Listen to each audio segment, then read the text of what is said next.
మా ప్రధాన సమస్యలు ఏంటంటే మా లేబరు ఎప్పుడైనా చనిపోయినా కానీ పోలీస్ స్టేషన్లో తిరిగి తిరిగి మాకు వెంబడే స్పందించి మాకు వచ్చే కార్మిక నుంచి ఫండ్స్ 2 నెలలు 3 నెలలు ఇవ్వడం జరుగుతుంది. ఆ 2 3 నెలలు కూడా చూస్తలేదు.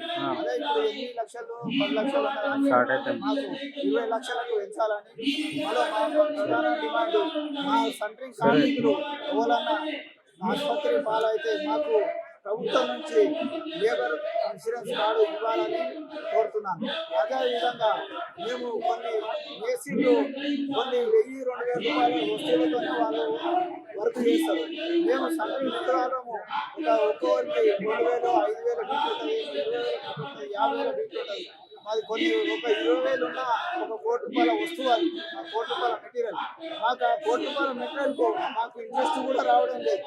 మేము మా పోరాటం మా ఓను బిల్డర్లతో మాకు ఓన్గా పిల్లలతో మాకు అగ్రిమెంట్ చేసుకోవాలని, ఇంటి వాళ్ళతో మాకు కూడా అగ్రిమెంట్ చేసుకొని మేమే చేసుకోవాలని, ఏసీలకు ఇవ్వకుండా మా వరకు మేము మా ప్రతిపాదన మాకు పొందాలని, మాకు ₹51 డిమాండ్ అనేది కావాలని కోరుతున్నాం. అంటే మీ మీ ఏదైతే మీరు సెంట్రింగ్ చేస్తారో ఆ సెంట్రింగ్ వరకు డైరెక్ట్ మీరు మాట్లాడుకోకుండా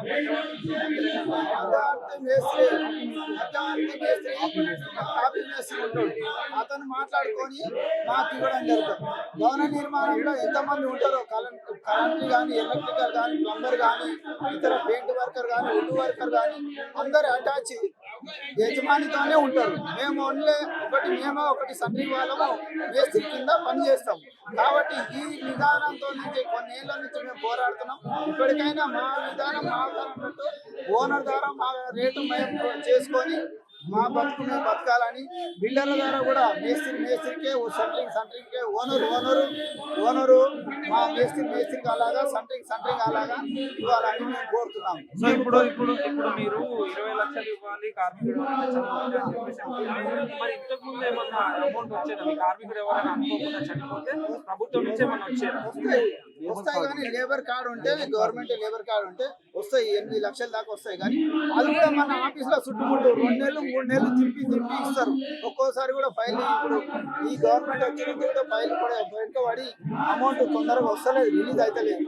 కాబట్టి మాది 10 లక్షలు ఉంది, దాన్ని 20 లక్షలకు పెంచాలి. నాకు ఒకటి క్లియర్ చేయండి. ఇప్పుడు మీరు అన్నారు లేబర్ కార్డ్ అని చెప్పేసి, అది మీ కాంట్రాక్టర్ ఉంటే అక్కడ వర్కర్ చనిపోయిన వాడికి వస్తారు, లేకపోతే వర్కర్ కూడా ఉండాలి. మా దగ్గర ఇప్పుడు ఒక్కో దగ్గర 20 మంది 30 మంది 10 మంది చిన్న స్థాయి వాళ్ళు ఉంటే 10 మంది 5 మంది పనిచేస్తారు. పెద్ద స్థాయి వాళ్ళు ఉంటే 30 మంది 40 మంది, ఇంకా పెద్ద స్థాయి వాళ్ళు ఉంటే 50 మంది ఉంటారు, 100 మంది ఉంటారు. వాళ్ళ దగ్గర బిల్డింగ్ భవనం నుంచి కింద పడితే అంతా ఇప్పుడు ఓనరు ఒక టైం కోసం ఓనర్ పంపించుకోవడం పోతుంది. అలా వచ్చేది మా ఇతర రాష్ట్రాల నుంచి మేము లేబర్ చేస్తున్నాం. వాళ్ళు కింద పడితే వాళ్ళు సండ్రీగా మీరు 2 లక్షల రూపాయలు మెటీరియల్తో చేస్తారు కాబట్టి మీరే బాధ్యత వహించుకోవాలని అంటారు. కొన్నింటిలో ఫైట్ చేస్తే కొంత ఓనర్ కొద్దిగా సగం ఇస్తాడు, సగం ఏం చేస్తున్నాం. అది కూడా మళ్ళీ గవర్నమెంట్ నుంచి కాడున్న వాళ్ళకు కూడా మేము పోరాడితే గవర్నమెంట్ ఏం చేస్తుంది అంటే 2 నెలలు 3 నెలలు ఈ ఆఫీస్. ఇప్పుడు మా విధానం ఏంటంటే మనిషి చనిపోయినప్పుడే ఎఫ్ఐఆర్ అవుతుంది.